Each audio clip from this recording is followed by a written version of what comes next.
할렐루야, 예수 함께 교회 오신 여러분을 환영하고 축복합니다. 오늘 이 본문의 말씀을 통하여 초보에서 벗어나 완전한 대로 나아가라라는 제목으로 말씀을 전하도록 하겠습니다. 오늘은 책 한 권을 소개하는 것으로 말씀을 시작하도록 하겠습니다. 미국의 폴 워셔 목사님이 쓰신 책입니다. 제목은 현대 교회를 향한 10가지 기소장이라는 책입니다. 현대 교회는 변해야 합니다라는 속표지로 시작하는데 책 제목에서 이미 보여지듯이 현대 교회가 하지 않거나 잃어버린 것들에 대하여 10가지를 언급하는 내용으로 전개되어져 있습니다. 이 책을 읽다가 보면 너무나도 공감이 가는 내용들이기도 하고 어느 것 하나라도 동의되지 않는 내용들이 없었습니다. 실제로 한국 교회 앙단의 현실들을 충분히 느낄 수 있는 책이기도 했습니다. 그러므로 이 시간 저 자신도 회개하는 마음으로 이 책을 소개함으로 시작하여 오늘 말씀을 전하고자 합니다. 오늘 말씀의 본문은 히브리서입니다. 히브리서의 기자는 누구인지 알려져 있지는 않습니다. 하지만 하나님의 말씀이기에 원저자는 하나님이신 것을 우리는 잘 알고 있습니다. 하지만 수신자는 분명하게 드러나 있습니다. 그들은 유대인입니다. 그런데 또한 그들은 그리스도인입니다. 그러므로 그들을 지칭하여 유대 출신 그리스도인이라고 말하고 싶습니다. 그들은 매우 힘든 상황 가운데 현재 직면해 있습니다. 정확히는 배교의 상황 가운데 처해 있다는 것입니다. 하지만 아직 배교하지는 않았습니다. 하지만 매우 큰 위기 가운데 있다는 것은 분명합니다. 그들이 그리스도를 믿는 믿음을 저버리고 유대교로 다시금 돌아가려는 이유가 안팎으로 처한 상황들 때문이다라는 것입니다. 밖으로는 로마 제국의 박해가 있습니다. 그 박해는 참으로 이기기가 쉽지 않은 큰 박해입니다.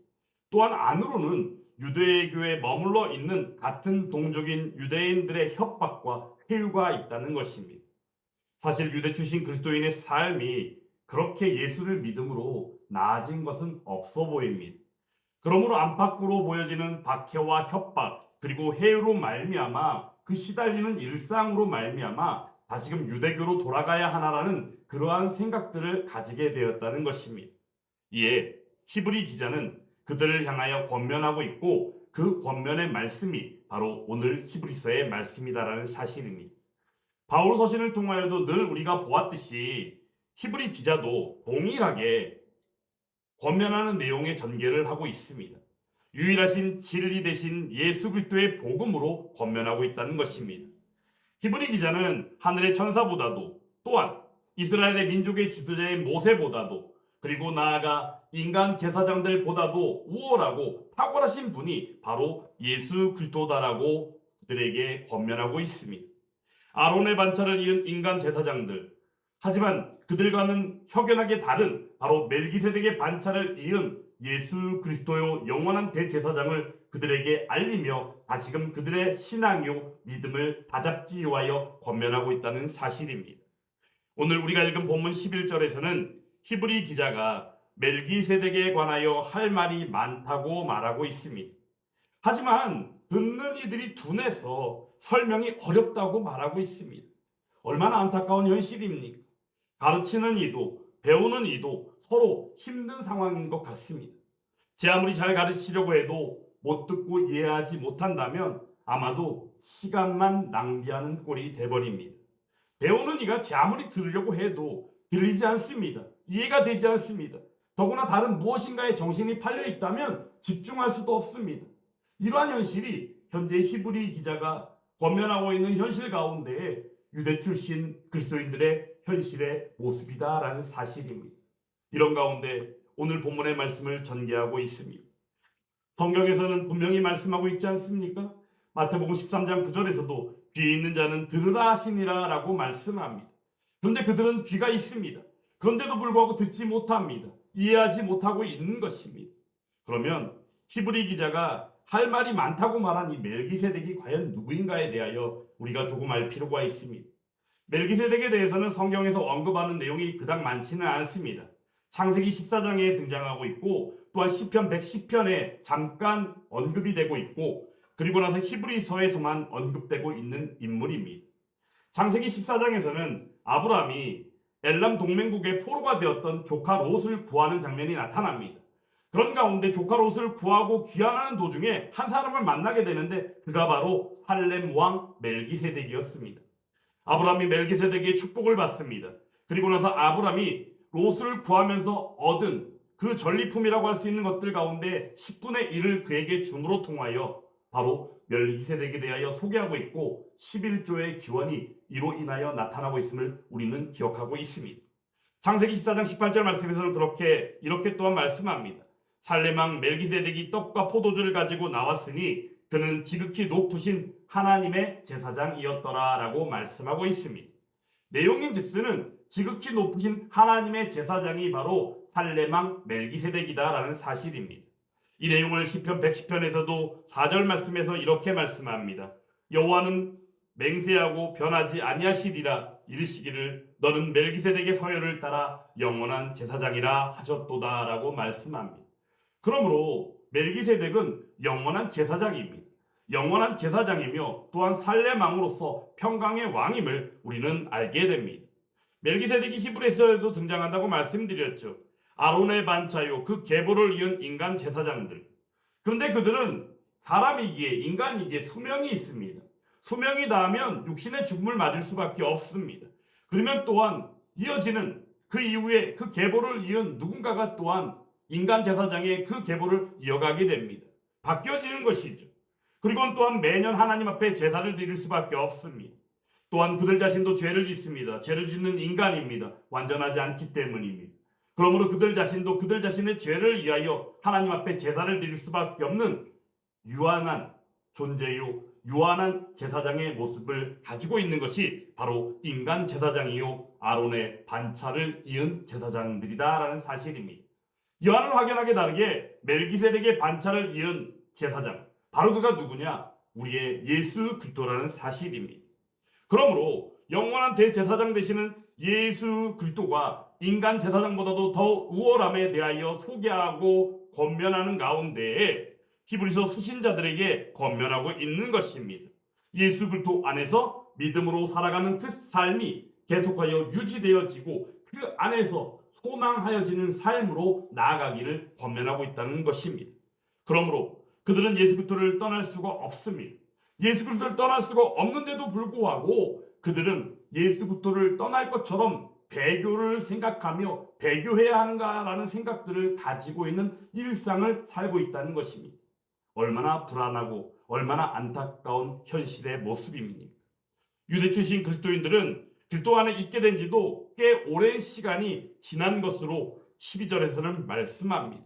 12절에서 무엇이라 말씀합니까? 때가 오래되었으므로 라고 말씀합니다. 믿음으로 신앙생활한 지 오래되었다는 것입니다.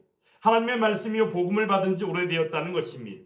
하나님이 누구신지 예수 그리스도가 누구신지에 대하여 알게 된 지 시간이 꽤 지났다는 것입니다. 그러므로 그들은 그 진리 가운데 나아가 전하는 것이 마땅하며 그 안에서 또한 누군가에게 전함과 동시에 가르쳐야 하는 상황이라고 말씀하고 있습니다. 그런데 그들은 어떠합니까?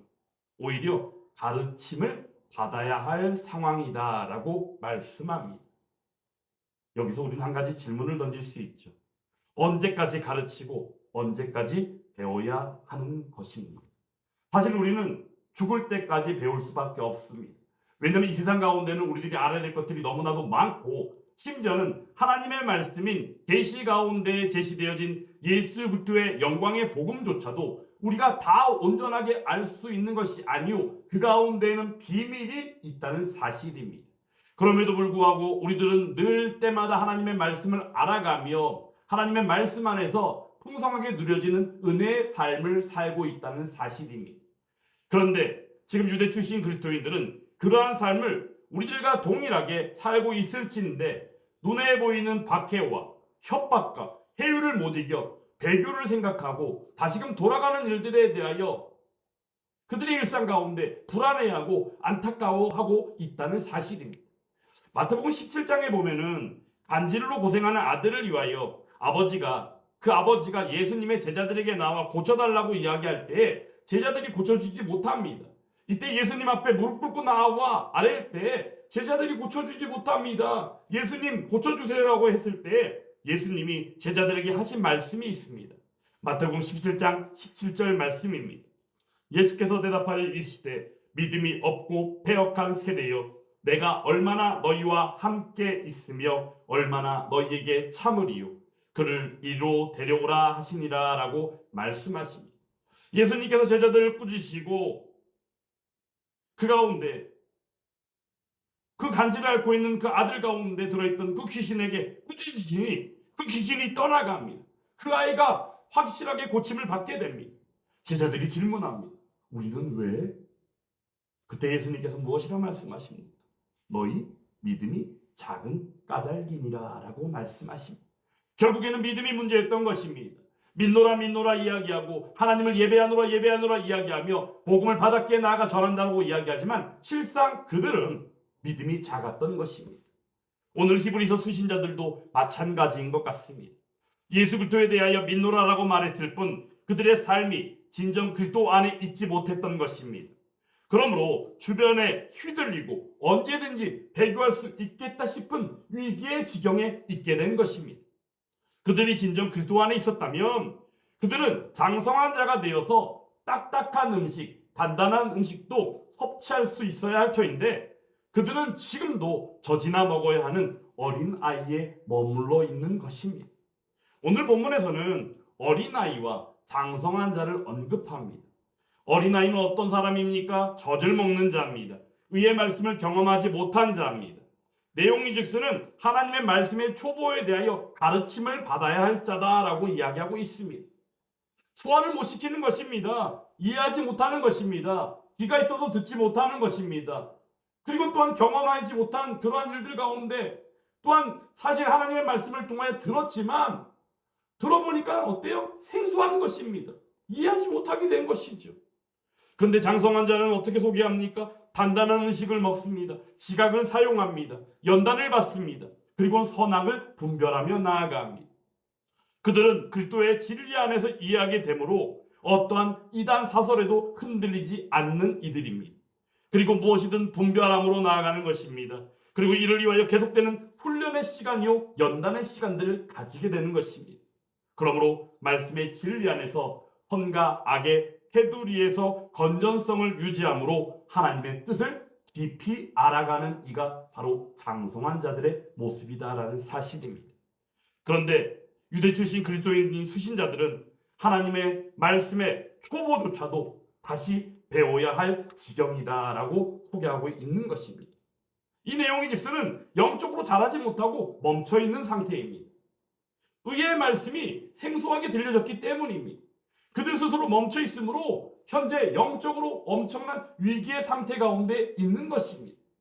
그러므로 히브리 기자가 그들에게 권면하는 것입니다. 어떻게요? 초보적 신앙을 벗어버리라 라고 권면하고 있다는 사실입니다. 그 범주에서 6가지를 언급합니다. 그리스도의 초보의 그 진리가 과연 무엇인가? 오늘 6장 1절 2절 말씀에서 6가지를 소개하고 있습니다. 죽은 행실을 회개함, 하나님께 대한 신앙, 세례, 안수, 죽은 자의 부활, 영원한 심판, 이렇게 6가지입니다. 이 6가지를 간단하게 소개해드리면 죽은 행실을 회개한다는 것은 무엇입니까? 죽음에 이르게 하는 인간들의 모든 악행으로부터 돌이키는 일입니다. 그리고 하나님께 대한 신앙은 무엇입니까? 간단합니다. 하나님만을 전적으로 신뢰하는 것입니다. 세례는 무엇입니까? 우리가 밝게 알고 있듯이 죄를 씻는 것입니다. 그리고 예수 그리스도와 연합하는 것입니다. 교제하는 것입니다. 그러면 안수는 무엇입니까? 사실 안수에 대해서는 이런저런 말들이 있지만 안수를 생각할 때 우리는 간단하게 성령의 역사하심으로 말미암아 은사를 받게 되어지는 누리는 은혜라고 생각하면 됩니다. 그리고 죽은 자의 부활이 있습니다. 부활의 첫 열매 되신 예수님이 계십니다. 그러므로 그 예수님으로 말미암아 얻게 되어지고 있게 되어지는 생명의 부활을 이야기하는 것입니다. 영원한 심판은 무엇입니까? 세상 끝날에 있게 되어지는 최후의 심판입니다. 그런데 이 영원한 심판 가운데 우리는 2가지를 보게 됩니다. 영원한 멸망으로 가는 영벌이 있고 그 가운데 영원한 생명되는 영생이 있습니다. 그러므로 예수님께서 함께 하심으로 말미암아 그들은 피난처 되시는 그 은혜를 누리며 영원한 심판 가운데 영원한 생명으로 누리게 될 것이 그들에게는 예고되어 있다는 사실입니다. 이러한 것들이 예수 그리스도의 그 초보의 진리 안에서 그들이 이미 터득하였고 들었고 받은 바 그들이 일상 가운데 누리고 있었다는 사실입니다. 그런데 그들은 이러한 일들을 전혀 생소하게 여기고 있습니다. 귀가 있어도 듣지 못하고 있는 것입니다. 그러므로 지금 히브리 기자는 그들에게 권면하고 있는 것입니다. 초보적 신앙을 벗어버리라. 결국에 말은 무엇이에요? 이러한 6가지의 예수 그리스도의 초보의 이 진리를 다시금 너희가 배워야 하느냐? 다시금 가르침을 받아야 하느냐? 아니다라는 것이죠. 그러므로 너희의 지나간 시간들을 회상하며 하나님께서 주신 은혜 안에서 살아오는 너희의 일상을 생각할 때 이러한 일들이 밝히 다시금 세워지며 그 안에서 너희가 권면받음으로 알아야 할 것이 이러한 초보적인 신앙에서 벗어나 자라가라라는 권면이다라는 사실입니다. 이 모든 것들에 대한 기초를 다시 닦아야 하는 안타까움에 머물러 있지 말아라. 이는 머물러 있는 것도 아니라 오히려 뒤로 물러가는 태보와 같다라고 그들에게 권면하고 있다는 사실입니다. 그러므로 하나님의 허락하심과 도우심을 입어 영적으로 자라가야 함을 그들에게 권면하고 있습니다. 그 말씀이 오늘 2절 말씀 가운데 하반절 말씀으로부터 시작하여 3절 말씀의 내용입니다. 교훈의 털을 다시 닦지 말고 완전한 대로 나아갈지니라. 여기서 완전한 대라는 표현이 있는데 완전하다라는 이 표현을 우리는 완전 무결한 상태를 생각하게 되어지는데 그렇지 않습니다. 늘 이 말씀을 이러한 내용들 완전하다는 표현을 전할 때마다 우리가 인용할 수 있는 말씀이 있다면 마태복음 5장 48절의 말씀에 있는 것처럼 하늘에 계신 너희 아버지의 온전하심과 같이 너희도 온전하라라는 말씀을 떠올릴 수밖에 없습니다. 그런데 하늘에 계신 너희 아버지의 온전하심과 우리에게 권면하는 온전의 그 내용이 서로 다르다는 사실입니다. 하나님은 어떤 하나님이십니까? 완전하신 우리의 하나님이십니다. 그러므로 하나님의 온전하심은 영어적으로 표현할 때도 perfect이라는 단어를 씁니다. 하지만 너희도 온전하라는 이 권면 가운데 온전의 의미는 하나님의 완전하심과는 다른 내용입니다. 헬라어로는 텔레이오스라는 표현을 쓰지만 영어 성경에는 보면 메조리티, 즉 성숙이라는 표현을 쓰고 있다는 사실입니다. 오늘 말씀에서도 마찬가지로 이 2절에 나와 있는 완전한 대로 나아갈지니라 라는 이 말씀을 동일하게 그 영어 단어를 사용했습니다. 그러므로 그런 가운데 하나님께서 허락하시면 내용이 주세요. 하나님이 함께 하시면 하나님이 도우시면 하나님이 인도하시면 우리가 이것을 하리라. 우리의 힘으로 된다는 것이 아닙니다.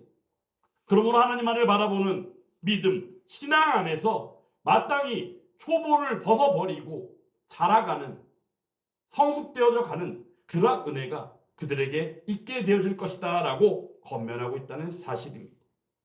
에베소 4장 13절 15절 말씀에서는 이렇게 말씀합니다. 우리 같이 한번 성경 한번 찾아볼까요? 에베소 4장 13절에서 15절 말씀입니다. 에베소서 4장 13절에서 15절 말씀, 우리가 너무나도 잘 알고 있는 말씀입니다. 오늘 히브리서 오늘 본문의 말씀과 너무나도 어울리는 맥락의 권면의 말씀이기도 합니다. 다 찾았으면 함께 한 목소리로 한번 읽어보겠습니다. 우리가 다 하나님의 아들을 믿는 것과 아는 일에 하나가 되어 온전한 사람을 이루어 그리스도의 장성한 분량이 충만한 데까지 이르리니 이는 우리가 이제부터 어린아이가 되지 아니하여 사람의 속임수와 간사한 유혹에 빠져 온갖 교훈의 풍조에 밀려 요동하지 않게 하려 함이라. 오직 사랑 안에서 참된 것을 하여 범사에 그에게까지 자랄지라. 그는 머리니 곧 그리스도라 라고 말씀하고 있다는 사실입니다.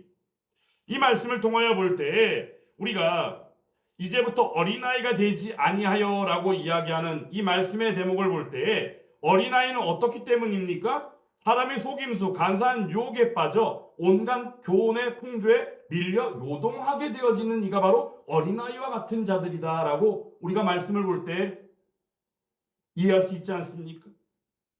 그러면 오늘 초보적 수준의 초보적 신앙에 머물러 있는 그들, 영적으로 무지한 상태이며 어찌 보면 뒤로 물러가 있는 영적 태보의 상태임을 우리는 확실하게 이해할 수 있어야 합니다. 그러므로 방금 전에 우리가 읽은 에베소서 4장 13절 15절 말씀을 통하여 본 것처럼 우리에게 머리 되신 바 교회의 머리 되신 예수 그리스도께로 자라가는 것이 마땅히 영적 신앙생활 가운데 주어지는 하나님의 은혜임을 기억하며 그렇게 자라가야 함이 마땅하다는 것을 우리는 인식해야 하는 것입니다. 우리는 오직 그리스도 안에서 자라가야 합니다. 그리스도 안에 있다면 머물러 있거나 뒤로 물러나는 일은 있을까요? 없을까요? 없습니다. 이 시대를 살아가는 그리스도인에게, 아니 우리 자신에게 질문합니다. 그리스도인으로 살아가는 지금 우리들을 보시고 하나님께서는 무엇이라 말씀하실까요? 이에 대한 답은 여러분들 각자가 마음으로 하시기 바랍니다. 여러분들 자신을 바라보며. 지금 우리가 사는 이 시대에서 우리가 가장 많이 듣고 있는 이야기가 있다면 이런 이야기일 겁니다. 예배가 무너지고 교회가 무너지고 전도가 힘들고 선교가 힘들고 온통 무너지고 힘들다는 이야기뿐입니다. 전능하신 하나님 가운데 이 땅에 육신을 입고 오신 우리 하나님 되신 예수 그리스도 안에 있다면 우리에게는 예수를 믿는 그리스도인이라면 어느 누구에게라도 힘들다, 무너진다라는 이야기는 통용할 수 있는 이야기가 될 수 없습니다. 왜냐하면 예수 그리스도 안에 있다면 오직 우리는 전진하는 것밖에 없습니다. 그리고 우리에게 약속하신 바 그 약속이 이루어지는 가운데 우리는 승리를 확신할 수밖에 없습니다. 근데 우리의 현실은 어떠합니까? 교회가 무너지고 예배가 무너지고 전도가 힘들고 선교가 힘들고 온통 힘들고 무너진다라는 이야기만 하는 현재 우리들의 모습. 여러분들 자신과 저에게 질문합니다. 히브리서 수신자들 같이 같은 그러한 박해가 있습니까? 아니면 그러한 협박들이 있습니까? 아니면 누군가의 어떠한 회유가 있습니까? 아마 이 가운데는 보면 어떠한 회유 정도는 있을 수 있을 것 같아요. 왜냐하면 이 시대는 미혹의 세대가 아닙니까? 미혹의 시대다 보니까 수많은 이단과 사이비의 회유가 있을 수 있습니다. 수많은 미혹들 가운데 있다 보니 언제 어느 순간에 내가 어디에 있는지도 모르는 찰나에 어느 자리에 가 있을 수도 있다는 것입니다.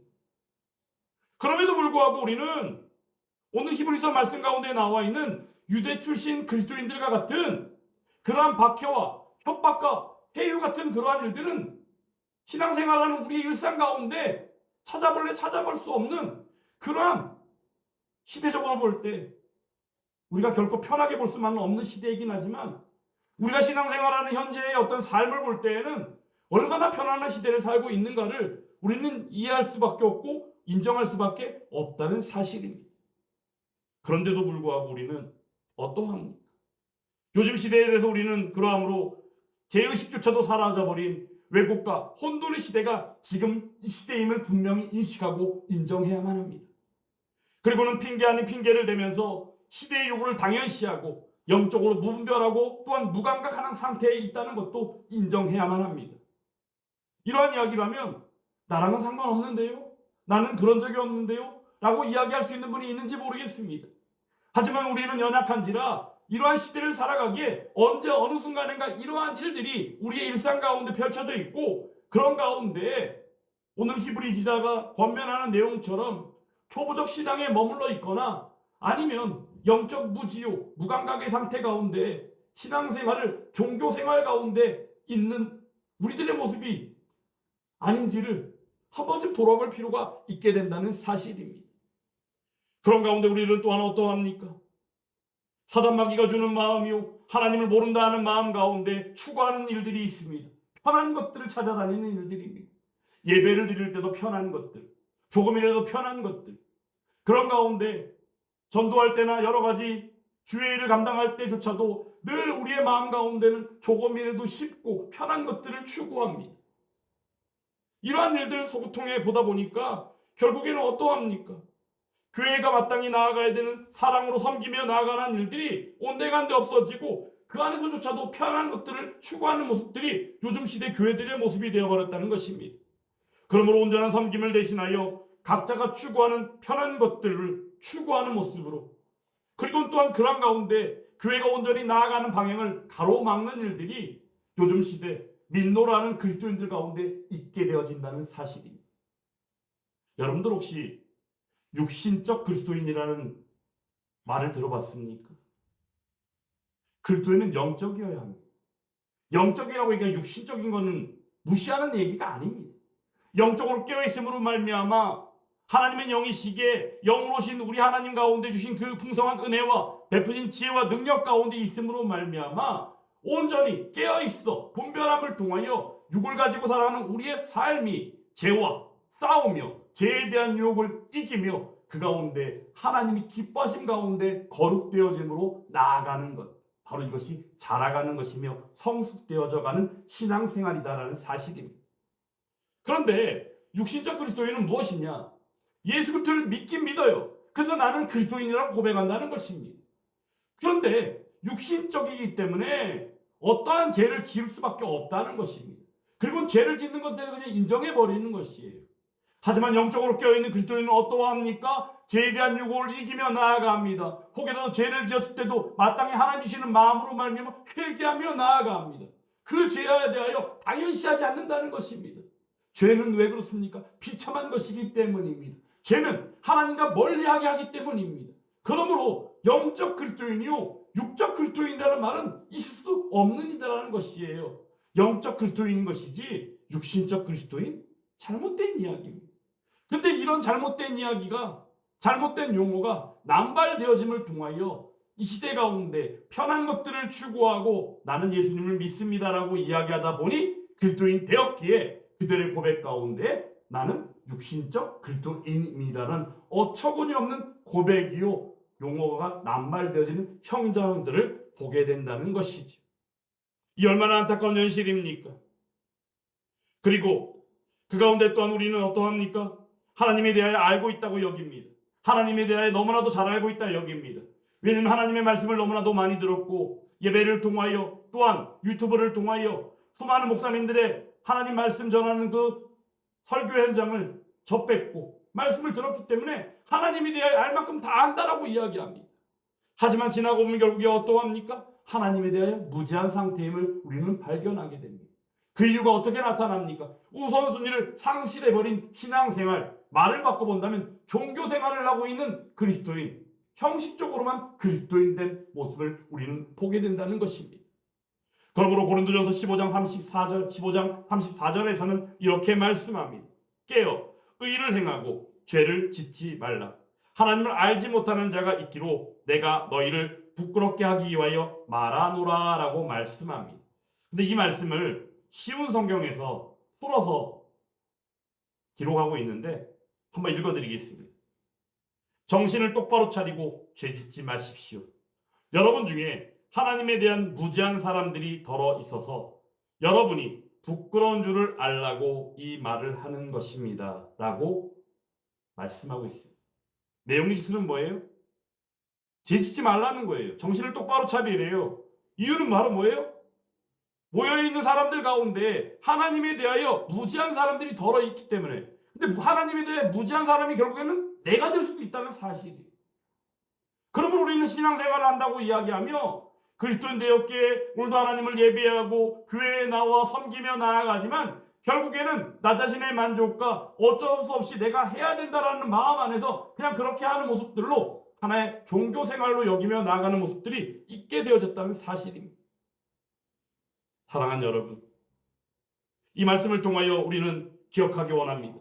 우리 심령에 온전히 하나님의 말씀이 새겨짐으로 말미암아 성숙되어져 감을 멈추게 만든 편한 것들을 추구하는 그러한 일들이 온전히 벗어질 수 있기를 주님의 이름으로 축원합니다.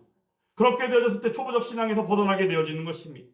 그리고 하나님을 아는 것에 대한 열심을 회복하는 일입니다. 하나님에 대하여 아는 것을 열심을 회복할 때 우리는 신앙의 성숙으로 또한 나아가게 될 줄 믿습니다. 오늘 히브리서 6장 3절 말씀에서는 무엇이라 말씀합니까? 하나님께서 허락하시면 우리가 이것을 하리라라고 말씀합니다.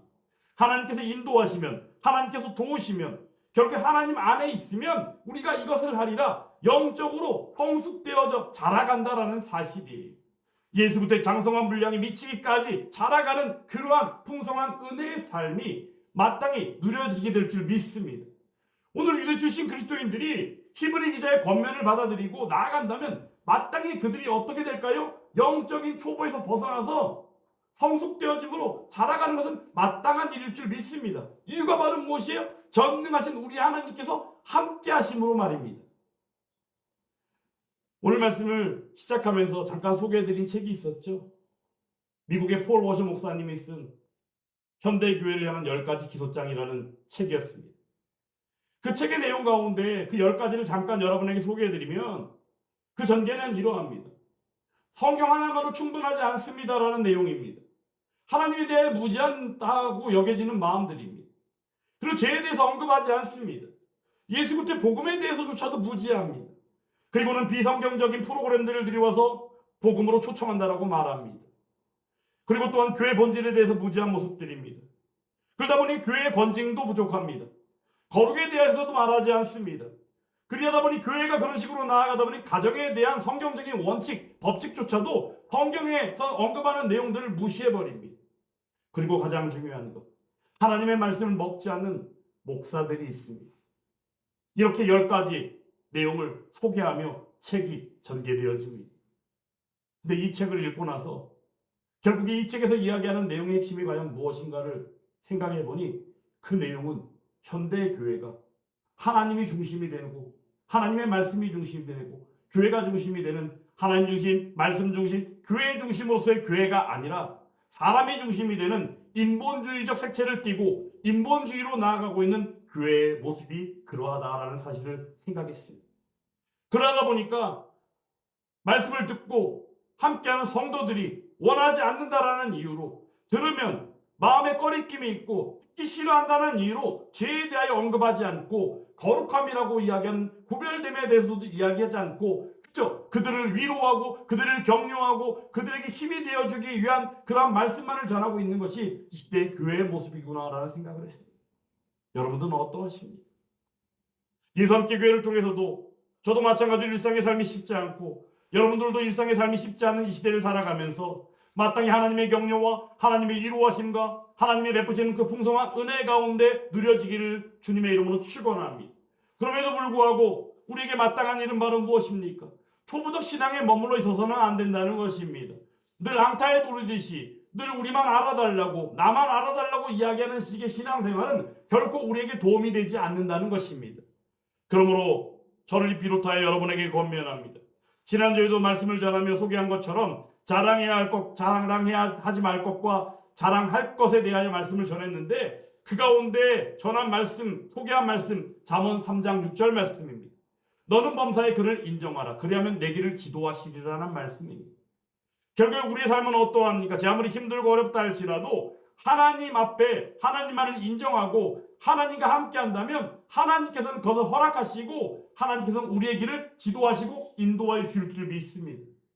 이러한 사실이 교회 가운데 마땅히 있어야 된다는 사실입니다. 그러므로 현대교회를 향한 10가지 기소장이라는 이 책을 통하여 본 바 인본주의가 반을 치고 인본주의를 통하여 희석되어진 복음이요 훼손되어진 진리요 그 안에서 또한 하나님께서 죄라고 말씀하셨는데도 불구하고 그것을 죄라 여기지 않거나 아니면 그것을 뒤로 밀어버리고 뭉뚱거려서 오직 사랑의 하나님을 강조함을 통하여 하나님의 마음을 근심케 하고 아프게 하는 일들이 교회의 강단과 예수 그리스도를 믿는 믿음의 사람들인 그리스도인들 가운데 있지 않기를 간절히 원하는 마음이 있습니다. 이 땅 대한민국을 바라보고 얼마나 속상한 일들이 많습니까? 하루라도 조용한 날이 없습니다. 하루라도 평안한 날이 없습니다. 저는 서울 시내에 나가본 지가 꽤 오래됐기 때문에 모르겠는데 보여지는 뉴스나 내용들을 보면 서울 시내는 노방 집회를 하고 시위하는 사람들 뿐입니다. 이게 요즘 시대 대한민국의 모습입니다. 누구의 잘못입니까? 누구의 문제입니까? 저도 볼 때 누구의 잘못 같기도 하고 누구의 문제 같기도 하지만 결국에는 다 무엇입니까? 하나님을 저버린 우리들의 죄악 때문이다라고 여깁니다. 사랑하는 여러분, 비록 연약하고 부족하지만 예수 함께 교회를 통하여 세우시는 하나님의 그 복음이 온전히 전지전능하신 하나님의 능력과 베푸시는 은혜 안에서 우리가 죄를 죄라 여기며 그 안에서 하나님이 기뻐하시는 일들로 온전히 나아가게 되기를 간절히 원합니다. 그러한 일들 안에서 예수 함께 교회가 부족하지만 세우신 바 제가 그리고 여러분들과 함께함으로 말미암아 봉담 이 지구는 물론이거니와 더 나아가 한국 교회 가운데 하나님의 복음이요 하나님을 기쁘시게 하는 일들 가운데 쓰임받는 예수 함께교회가 될 수 있기를 주님의 이름으로 축원합니다. 그 가운데 누가 함께합니까? 제가 있습니다. 여러분들이 있습니다. 함께 협력함으로 선을 이루어 갈 때 하나님께서 오늘 6장 3절에서 말씀해 주신 것처럼 허락하시면 도우시면 인도하시면 우리가 그렇게 되릴 줄 믿습니다. 누가 하십니까? 하나님께서 하십니다. 그러므로 초보에서 벗어나 완전한 대로 나아가라. 예수 그리스도의 장성한 분량이 미치기까지 자라가는 역사가 저와 여러분들의 신앙생활 가운데 함께하며 받았기에 온전히 나아가 협박과 해유와 박해 같은 그러한 일들 가운데에서 자유하며 나아가 온전히 그 능력을 바라는 우리 모두가 다 될 수 있기를 주님의 이름으로 축원합니다.